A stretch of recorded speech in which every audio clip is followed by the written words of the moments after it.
Om Namo Bhagavate Vasudevaya. Om Namo Bhagavate Vasudevaya. Om Namo Bhagavate Vasudevaya. Srimad Bhagavad-gita as it is, chapter 4, text 35, translation and commentary by His Divine Grace, Srila A.C. Bhaktivedanta Swami Prabhupada. Yajñatvana punarmoham evam yasyasi pandava yena bhutanya sheshani Drakshasyatmanyato mayi Yajñatvana punarmoham Evang yasyasi pandava Yena bhutanya sheshani Drakshasyatmanyato mayi Yajñatvana punarmoham Evang yasyasi pandava Yena bhutanya sheshani Drakshasyatmanyato mayi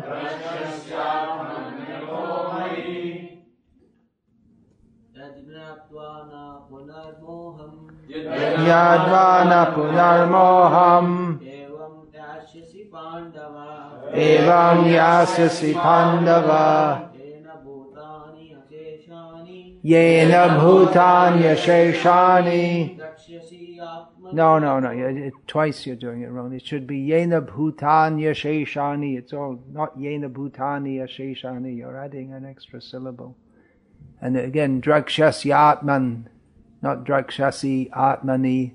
It's all flowing. So try again. Try the last two lines again. Yena bhutanya sheshani. Yena bhutanya sheshani. Drakshasyatmanyato mayi. Drakshasyatmanyato mayi. Yajñatvana punarmoham Yajñatvana punarmoham Evam yasyasi pandava Evam yasyasi pandava Yena bhutanya sheshani Yena bhutanya sheshani Rakshasyatmanyato mayi Rakshasyatmanyato mayi Yajñatvana punarmoham Yajñatvana punarmoham Evam yasyasi pandava Evam yasyasi pandava Yena bhutanya sheshani Yena bhutanya sheshani Drakshasyatmanyato mayi.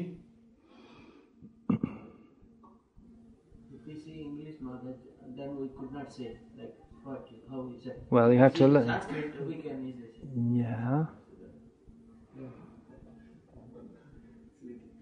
Well, the Sanskrit's there. Yeah. The Nagari Lipi is there. Both are Sanskrit. Okay, anyone else? Are you afraid of getting called out?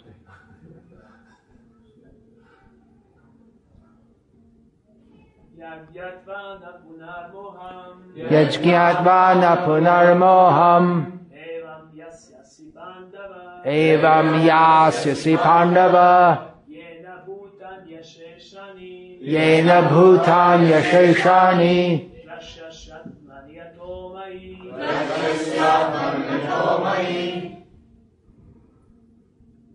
While we're on the topic of pronunciation, I have given a lecture on this, which you're all welcome to listen to. One thing I didn't note in that, but is very common in the Western world, is Guru Mukha Padma Vakya. Everyone sings Padma Vakya. Vakya. You were singing and everyone else was singing this one. And everywhere. I don't know where Vakya came from. Guru Mukha Padma Vakya. And there are so many others also. You please all listen to that, because so many mispronunciations are institutionalized, it seems. But as we're going to sing the same things every day, we might as well do it right. Right? For the pleasure of the Lord. It's all for His pleasure. So if you, just like if you mispronounce someone's name wrongly once or twice, it's understandable, but throughout your whole life, why? Why say it wrongly? You can get it right. Okay, anyone else? No? Okay. Yat. Yat. So now I'm pronouncing it wrongly, isn't it? It says yaj. No? Yat. Oh, it changes. Yat changes to yaj. Happens in English, but not, the spelling doesn't change. Just like you would say, the cat, but you might say the animal. You ever notice that? It's the same word, but it's spelled differently depending on what comes afterwards. Can I just move it a little bit, just for, I'm thinking the Maya 14. Okay. So, yat, which. You have to see it written, yeah, because it could mean one of those nasty creatures who come around at night on a broomstick. By hearing, you couldn't say. So, yatva, knowing. Na, never. Punaha, again. Moham, to illusion. Evam, like this. Yasyasi, you shall go. Pandava, O son of Pandu. Yena, by which. Bhutani, living entities. Asheshani, all. Drakshasi, you will see. Atmani, in the Supreme Soul. Atha, or in other words, Mai, in me. Translation: having obtained real knowledge from a self-realized soul, you will never fall again into such illusion, for by this knowledge you will see that all living beings are but part of the Supreme, or in other words, that they are mine. Purport. Jai. Yeah, that's right. Got it. After millions of lifetimes.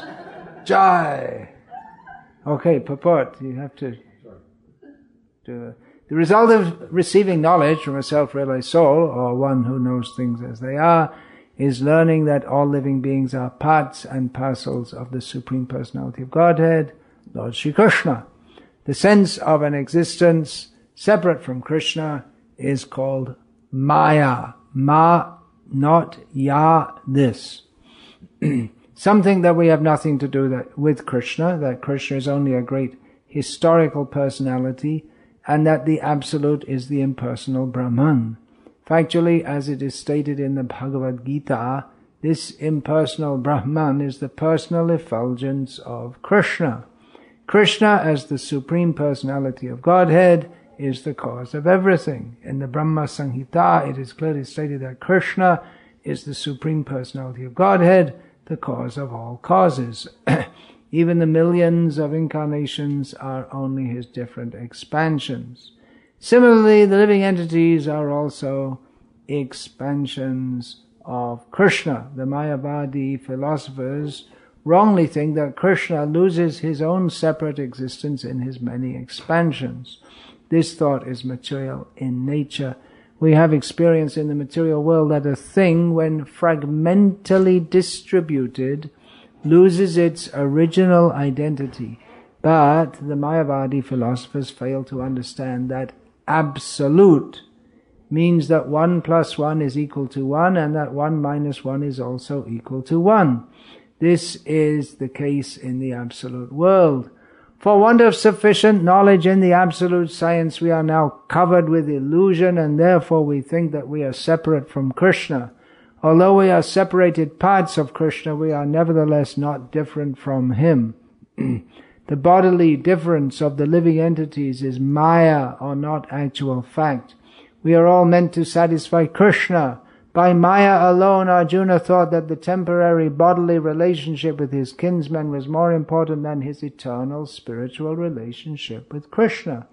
The whole teaching of the Gita is targeted toward this end, that a living being as Krishna's eternal servitor cannot be separated from Krishna, and his sense of being an identity apart from Krishna is called maya.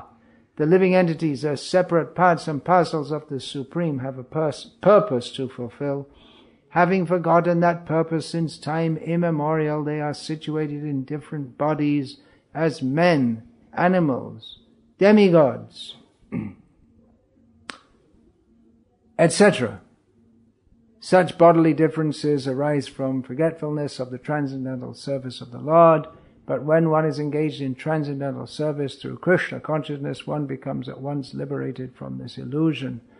One can acquire such pure knowledge only from the bona fide spiritual master, and therefore thereby avoid the delusion that the living entity is equal to Krishna. Perfect knowledge is that the Supreme Soul, Krishna, is the supreme shelter for all living entities, and giving up such shelter, the living entities are deluded by the material energy, imagining themselves to have a separate identity.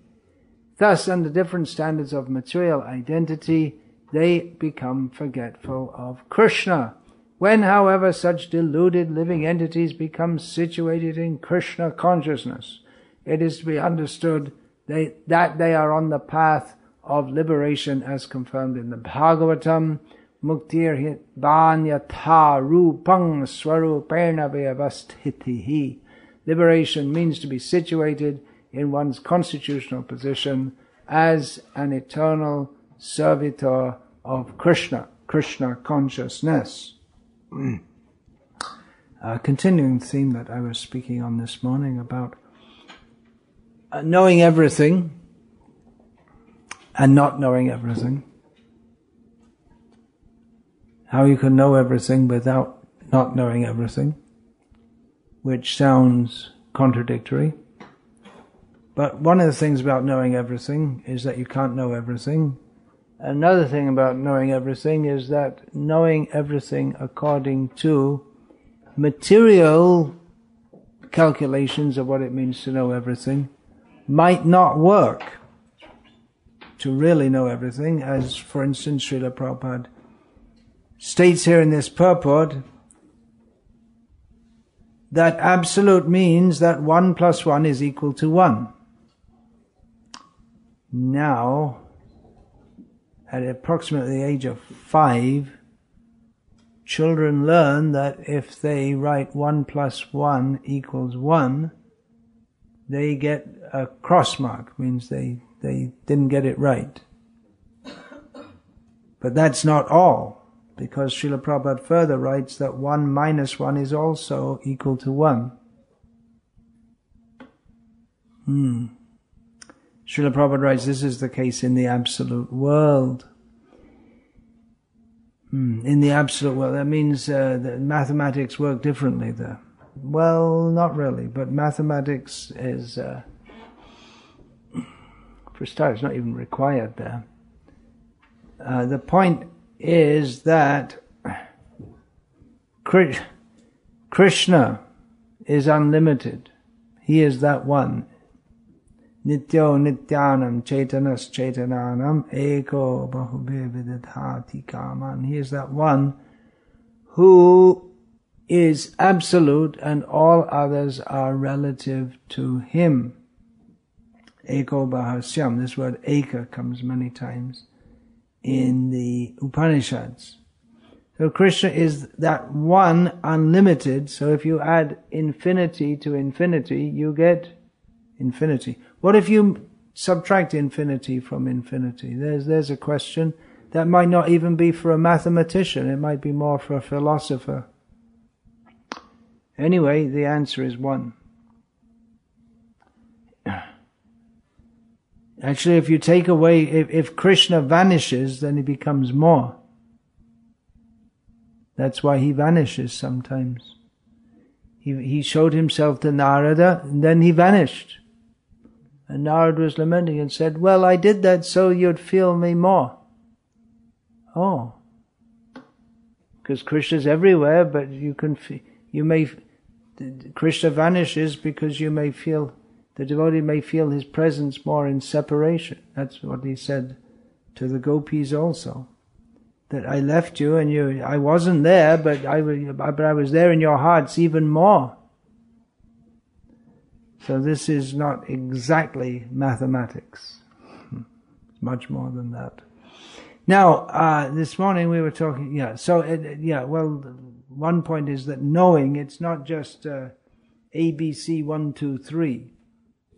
It's a question of realization also. This verse, which we just chanted together,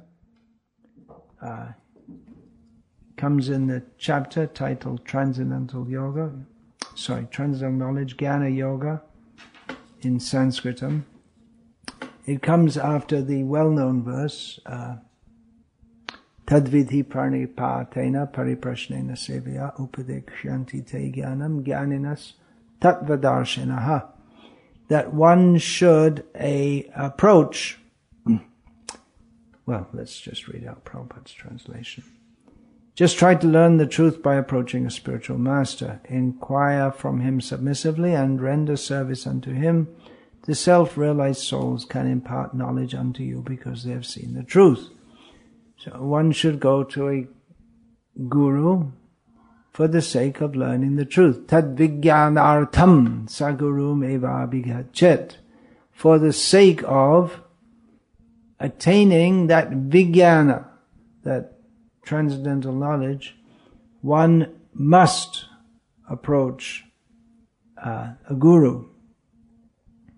So one approaches to get knowledge, and with submission one should approach a guru, asking relevant questions and being prepared to serve in all respects. And then knowledge is imparted.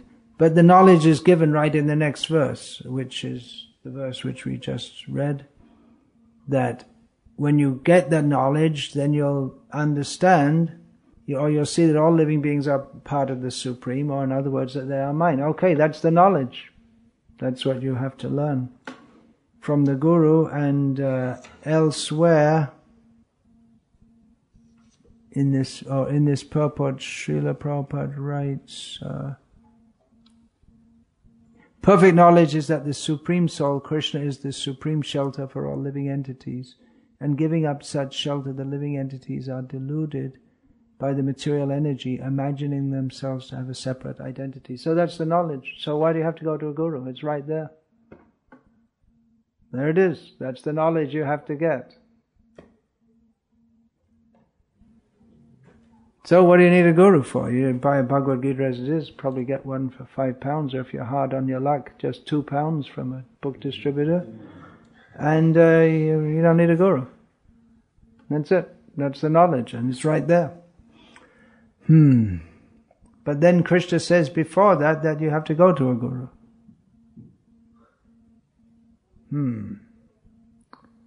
What to do? It seems to be little. Why all this trouble of going to a guru to get knowledge, and the knowledge is right there?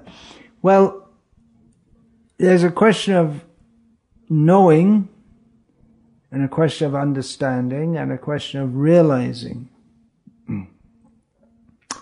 One may know theoretically and be able to pass the Bhakti Shastra exam, but practically understanding that requires to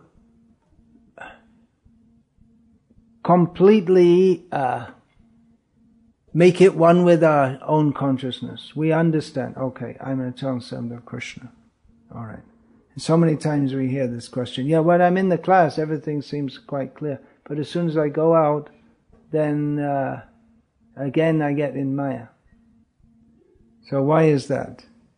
Because of having a different concept of life from time immemorial.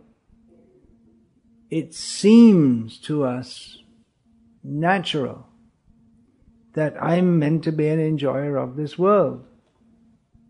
See, there are things nice to look at, let's go and look at them. Nice things to taste, let's taste them. I can enjoy. Why shouldn't I? Why should I get up early in the morning?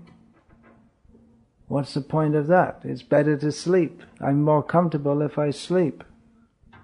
Why should I only take prasadam when there are so many nice things? I'll still be a vegetarian. But what's all this? I have to take prasadam only. Why all this austerity? It doesn't seem to be necessary. Just know that I'm a eternal servant of Krishna. Well, you know you're an eternal servant of Krishna, then you have to serve Krishna. How do you serve Krishna? Well, you have to serve him according to what's in the Shastra. Then you go to a guru, he'll teach you. But then you may say, well, I can read the Shastras myself. That verse, or part of a verse I quoted this morning, that Mahajano yena gata sapanta. One should follow one should find out a Mahajan and follow him. Well, that verse begins that Tarko pratishta shutayo vibhinna na savrishya yasya matam na bhinnam dharmasya tattvam nihitam guhayam mahajano yena gata sapanta. Begins by saying that the path of philosophical discussion is inconclusive. Okay? Then the Shrutis, in the Vedas, and by Shruti it's understood to mean Shruti, Smriti, Puranadi, all the Vedic corpus, they are different. They may say different things.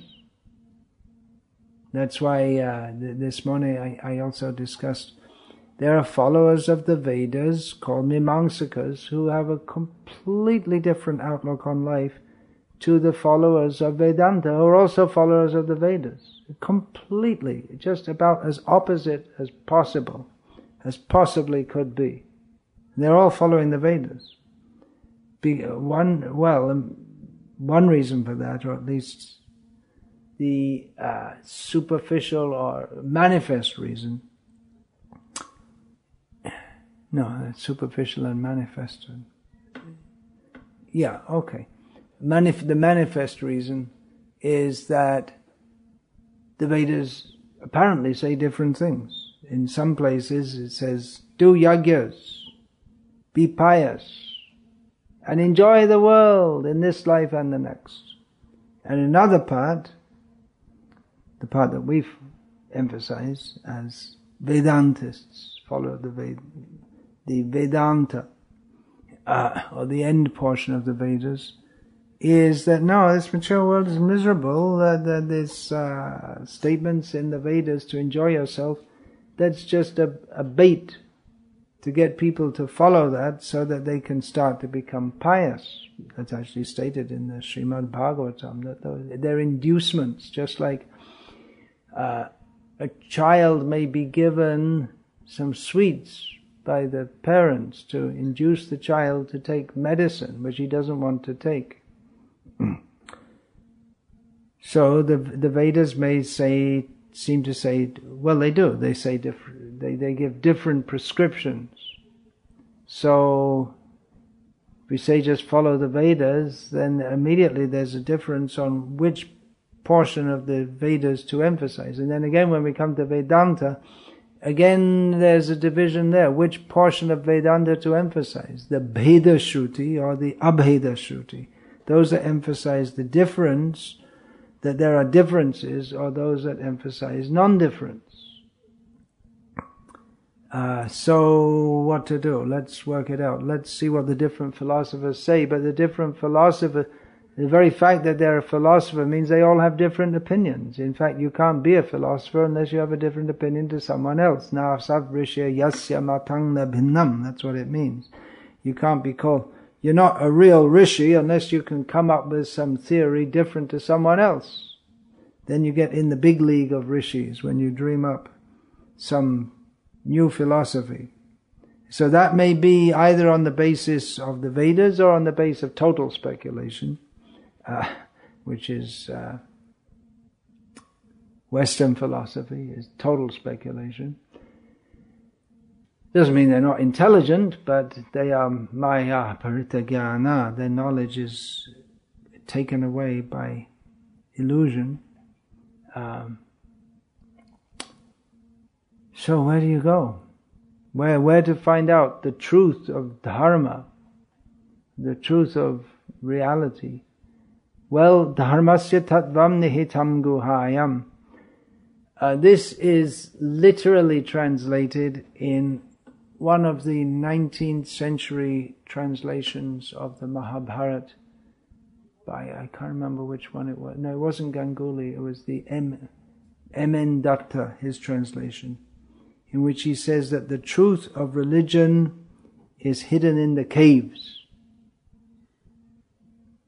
It's in the cave. Guha means cave. So you might think, oh, go to the caves and find it out. Something like the Dead Sea Scrolls. It must be hidden away in some cave. But the guha also means the cavity of the heart, within the depths of the heart. And that especially means the heart of self-realized persons. So, therefore, the truth of religion is to be found, it's hidden away in the hearts of self-realized persons. Therefore, you should find Mahajana, such a great person, and follow what the path that they all prescribe. And you may say, well, there are so many Mahajanas, what's the difference between a Mahajana and a Rishi? Then again, there may be different opinions, but if we come to Vaishnav exegesis, that means analysis of Shastra, we'll find that all the greatest personalities, they all accept that Vishnu is supreme. Great personalities, examples are given in the Bhagavatam. Swayambhu, Narada, Shambhu, Kumara, Kapila, Manu, Prahlada, Janako, Bhishmas, Balir, Vayasakir, Vayam. Vayam means Yamaraj here. So these are 12 great personalities. Brahma, Narada, Shiva, Swambhu, Narada, Shambhu, Kumara, the Sanat and other Kumaras, Kapila, not the atheist, but the theist, or rather the incarnation of Godhead, Kapila. Manu, Swayambhuva Manu, another Swayambhuva Manu, Prahlada, Janak, Bhishma, Bali Maharaj, Shukadev Goswami and Yamaraj, they all agree that dharmang tu sakshat bhagavat pranitam, dharma is that which is given by Bhagavan, and they all agree that Bhagavan, Sabhagavan Swayam Krishna, later Shankara, Shankaracharya, who's considered a great Mahajana by many people, he gave the philosophy of Advaitavad, Kevala Advaitavad. But if we see of undifferentiated oneness, but if we seek carefully within his teachings, we'll find his theistic statements such as Sabhagavan Swayam Krishna. Krishna, that Bhagavan is Krishna. In the very beginning of his Gita commentary, he speaks about the avyakta, the unmanifest, and states that Narayana Paro Vyaktat, that Narayana is superior to that which is unmanifest. So, if we dispassionately study all philosophy and Vedic philosophy, because Veda means that there should be the truth. There is true knowledge. It must exist. So that knowledge is the Vedas. It's not that we can just dream it up in our minds. So if we dispassionately study the Vedic literature, especially that explained by the great personalities, all the great personalities conclude Krishna is supreme, then we can come to the conclusion given here. But it's much easier to go to someone rather than study ourselves, just to go to someone who can explain all these things to us. A Mayavadi will explain this verse differently. Yena bhutan yasheshani drakshasya. Now I said atmani, but that's okay because I didn't say the next word. These certain words, atma, atman, they will be explained differently. The Mayavadis who want to equate Atma with their conception of undifferentiated Brahman, they will say that this verse means that when you get the knowledge that is to be had, that you'll find that all living beings are simply Atma. That's all. They're all, and they'll come to the conclusion it's all one. But Krishna, Aham Atma Gura Kesha. Well, he says, I am the Atma. Sarvabhuta Shayastita. I am the Atma within everyone. And Paramatmeti. What is that? Paramatmeti ityukta. That Paramatma is described in 13th chapter of Bhagavad-gita. Dehesmin Purusha Paraha. And that is, he is within, it is the supreme being within everyone, situated within everyone, and that Paramatma is Krishna himself. So if we're fortunate to get a Vaishnava Guru, he will teach us all these things. It's not just a matter, however, of learning by rote, but one has to imbibe that. Therefore, sometimes we hear people say, "Well, Prabhupada's books, they're repetitive." Well, in one sense, well, there's no doubt about it. In one sense, they are. But on the Bhagavad-gita itself, if you want to make a charge of repetitiveness, then in Bhagavad-gita itself we have the same points being discussed again and again. The point is to make the point again and again and again from different angles, so that we can imbibe it.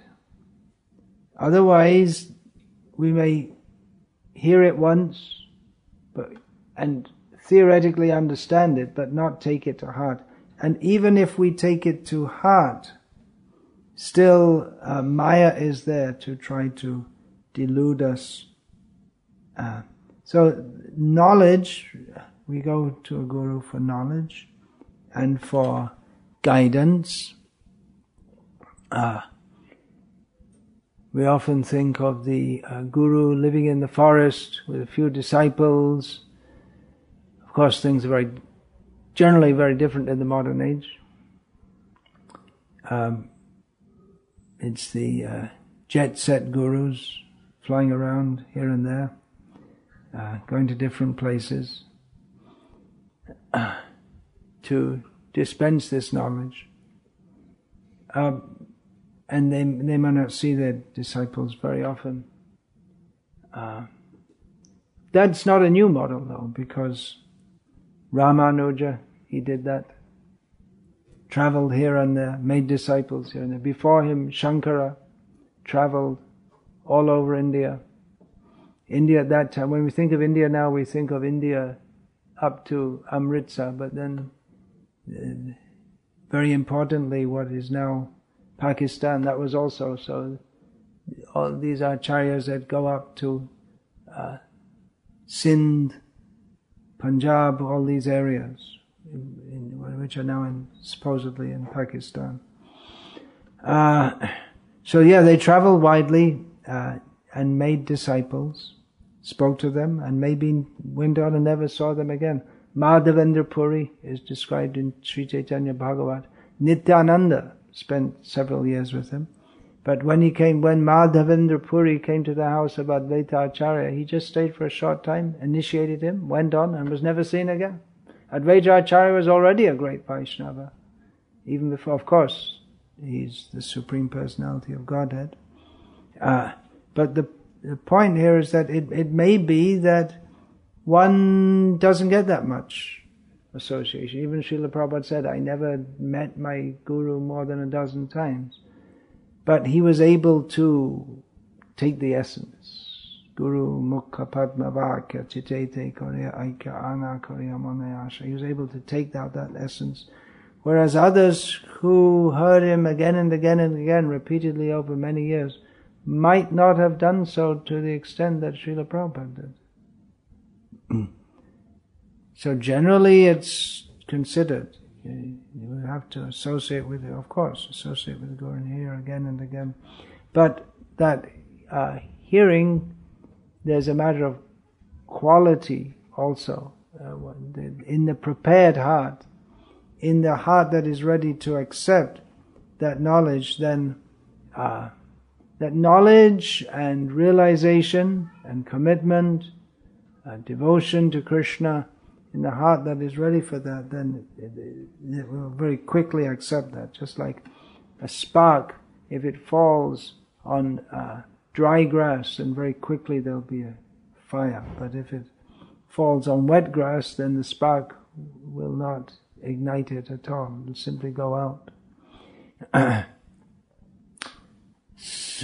Apart from approaching a guru for knowledge, devotees also expect some emotional exchange.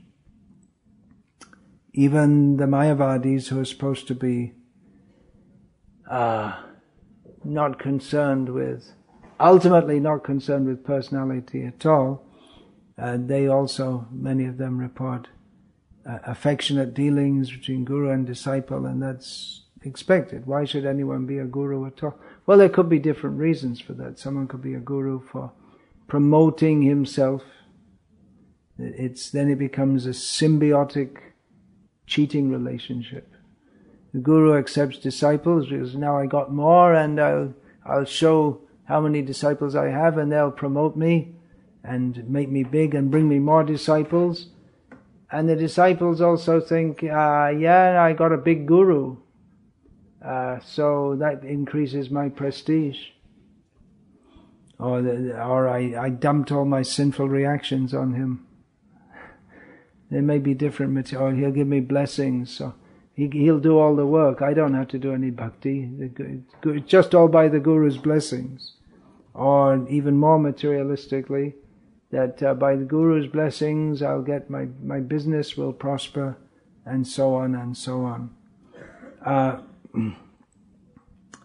There's no real affection in such a relationship at all. There may be some semblance of affection, but it's mundane. So it's the cheaters and the cheated, the willingly cheated. In this age there are many cheaters ready to cheat those who are willing to be cheated. But in a truly spiritual relationship there is affection, because spiritual means absence of selfishness. The guru takes that role not for self-promotion or for any mundane reason. Getting old, I need a few disciples, otherwise who's going to look after me in old age? That's another possible motive. But because feeling gratitude towards his own guru for having given him Krishna consciousness, then he feels impelled to give that to others. And you say, well, you can give it to others without being guru. Well, not really, because as soon as you start to teach and others start to take one seriously, then at least informally one is a guru to them. But the motive is there to give. Take this knowledge. Take this knowledge. And it's not just knowledge, but a whole mindset, which is to be imbibed and inculcated.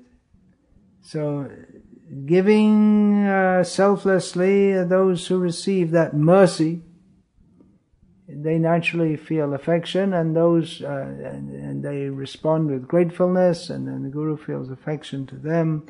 So there's an exchange also of affection. So devotees, they naturally want that, but then again we have to be realistic in as much as unlike Krishna, who can expand himself into unlimited forms to dance individually with each.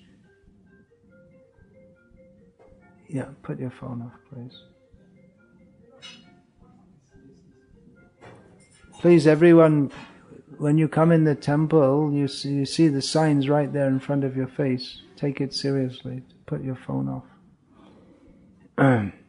So what was I saying? One has to be realistic. Hmm? One has to be realistic. Yeah, one has to be realistic. Krishna, he expands himself one Krishna form for every gopi, but the Guru is, he can also, tam sarva bhuta hridayam munimanatosmi, described about Shukadev, he can enter the hearts of all. So by Krishna's arrangement, Guru can enter the hearts of the disciple. But as far as personal, what we call physical association is concerned, that is liable to be limited. So that's realistic, isn't it? Isn't it? Even in an ashram, if there are many, especially if there are more and more disciples, then some will deal, if the Guru is just living in an ashram in one place, we have this idealistic conception of a Guru living in the ashram and disciples are all around him. But then he'll deal with a few more than others, generally speaking. So how does the Guru instruct? Obviously by teaching, may instruct by saying that you take association with others, you read this book, don't read this book, in various directions may be given to individuals.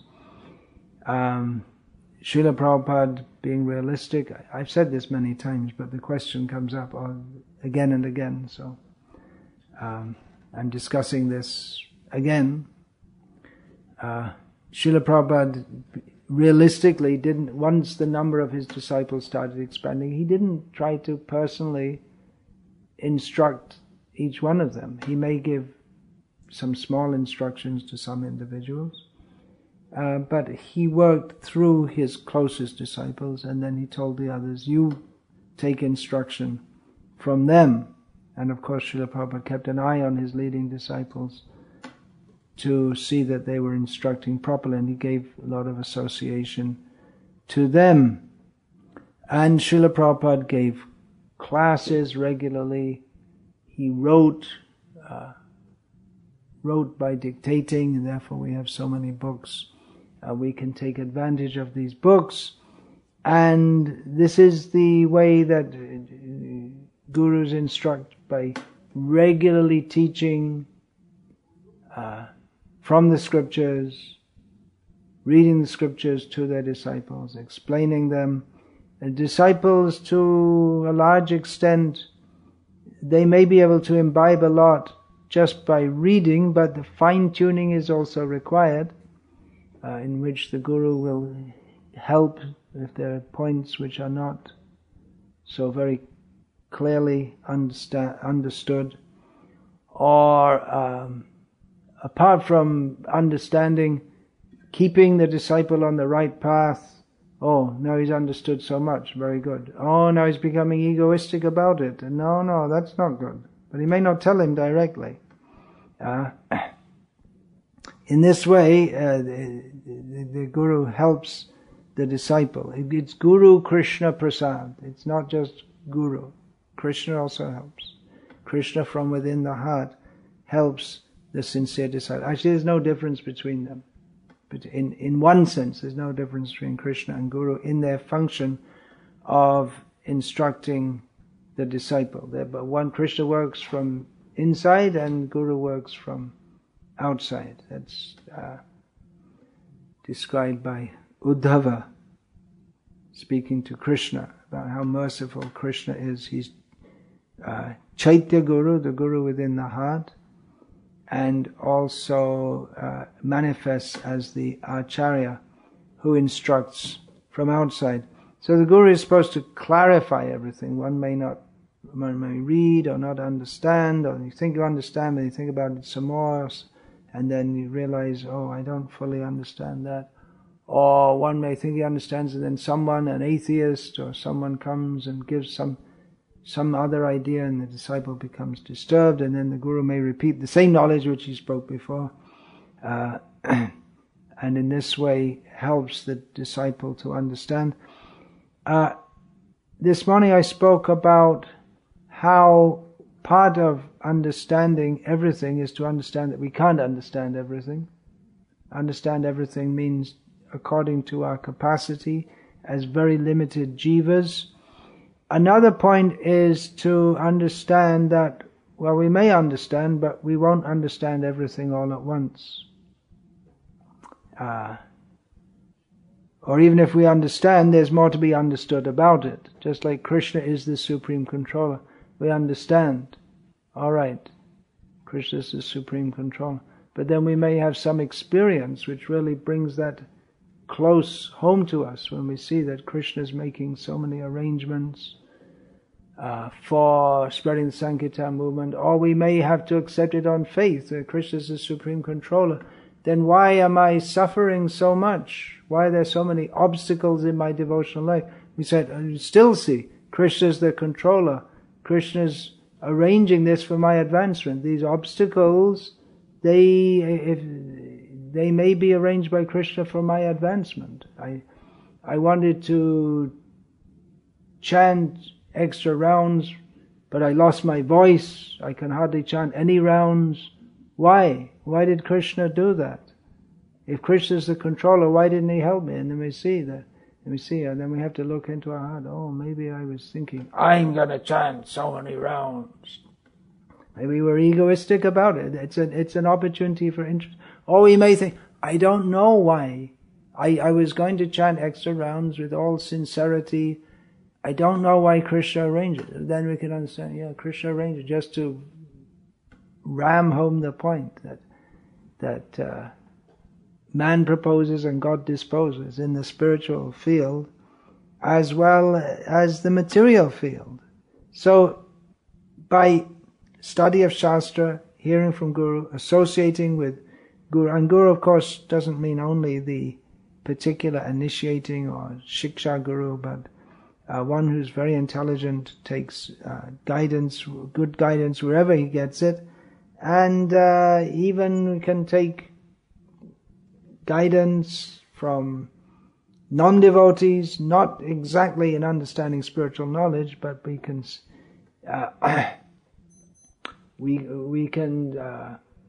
we can take lessons. Let's say that's a better word than taking guidance. We can take lessons from the mistakes of the karmis, from the misapplied good qualities of the non-devotees. For instance, someone may be very determined to do something completely useless, but we can get some lesson in determination. How a story I heard many, many years ago, which I still repeat, that some devotees in Germany They saw they were going for their daily service was to go out in the streets and distribute books. And one day the weather was absolutely terrible. It was very cold, below zero, snowing. And they thought, why don't we just take a break today? It's not a bad idea to take a break time to time and do some extra reading. So they said, okay. And then they heard, what is that supposed to be the sound of? A pneumatic drill, which in those days, nowadays it's done by some big machine, looks something like something like a crane or something. But those days men used to physically hold them and push them in the ground. So the men are doing road works in the cold. They're doing that why? For sense gratification. So if they can be out in the cold, in the snow for sense gratification, we can be out in the snow selling books for Krishna. So they went out. So what else? We're not going to learn from those road working men how to love Krishna or how to serve Krishna, but we can learn from them how to serve even in adverse circumstances. They're serving for the sake of sense gratification, we have to serve Krishna. That's all. Chintamani, the prostitute, said to Bilvamangal, if you had as much attachment to Krishna as you had to me, so it's the same thing. It's attachment. But attachment to that which is attachment to Krishna, we can see materialists are very attached to Krishnetara, that which appears to be separate from Krishna. So it's all a learning process. Learning is by hearing, by considering. The Upanishadic language is Shavana, Manana, Nididhyasanam.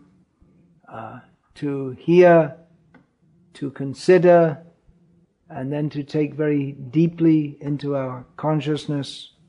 So this is how hearing works. By hearing about Krishna, Shindatang Swakata Krishna Punya Shavana Kirtana Hridyantasto Bhadrani Vidhunoti Suhritsatam.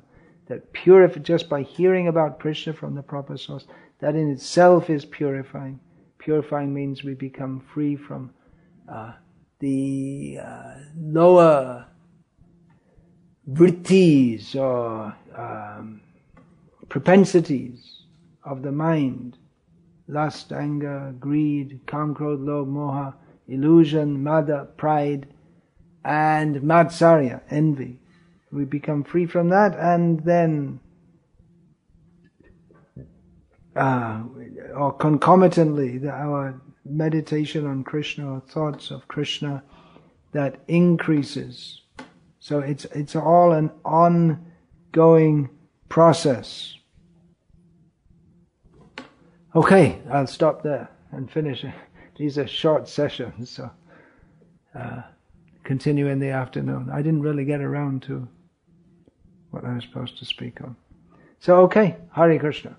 Hare Krishna. Getting bits and pieces here, drop by drop. Okay, Hare Krishna, we'll break up and reconvene later on. Hare Krishna. Swami Bhakti Swami Maharaj ki jai.